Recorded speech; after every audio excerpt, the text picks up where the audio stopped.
Ito ang GMA Regional TV News.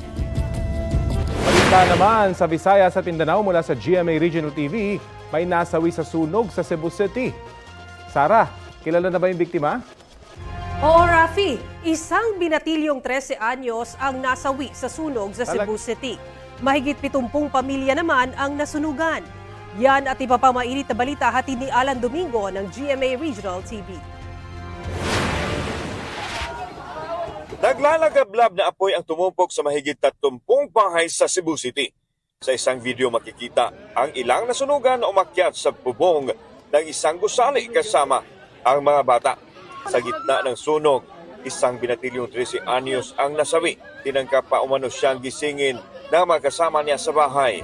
Upon checking sa mga around 3:50 in the morning, hindi na nakita yung 13-year-old boy.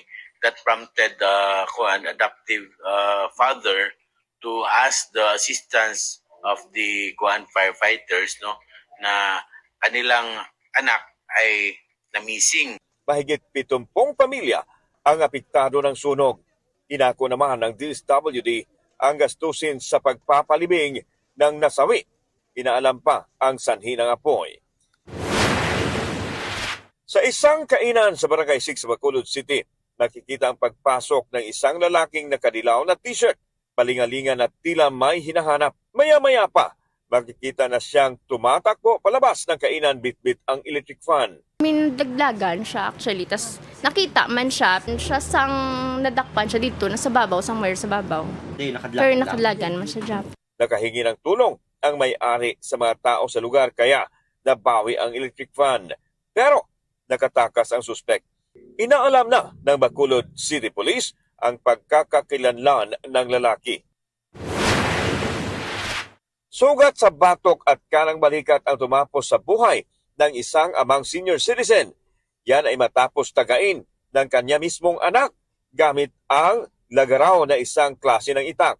Nangyari ang krimen sa kanila mismong bahay sa barangay Inayagan sa Calinan District, Davao City. Sunod na tinaga ng suspek ang kanyang ina sa ulo. Agad namang tumakas ang suspek matapos ang krimen. Hindi raw ito ang unang beses na sinaktan ng suspek ang kanyang mga magulang. Inireklamo na raw siya dati ng kanyang mga magulang sa barangay dahil sa ilang beses na pananakit sa kanila. Nahuli ang suspek sa kabilang sityo. Nagdesisyon naman ang barangay na ipakonsulta siya sa doktor. Reklamong parricide at frustrated parricide ang sinampa laban sa suspek na hindi na nagbigay ng pahayag. Patuloy pang ginagamot sa Southern Philippines Medical Center ang sugatang ina. Alan Domingo ng GMA Regional TV nagpabalita para sa GMA Integrated News.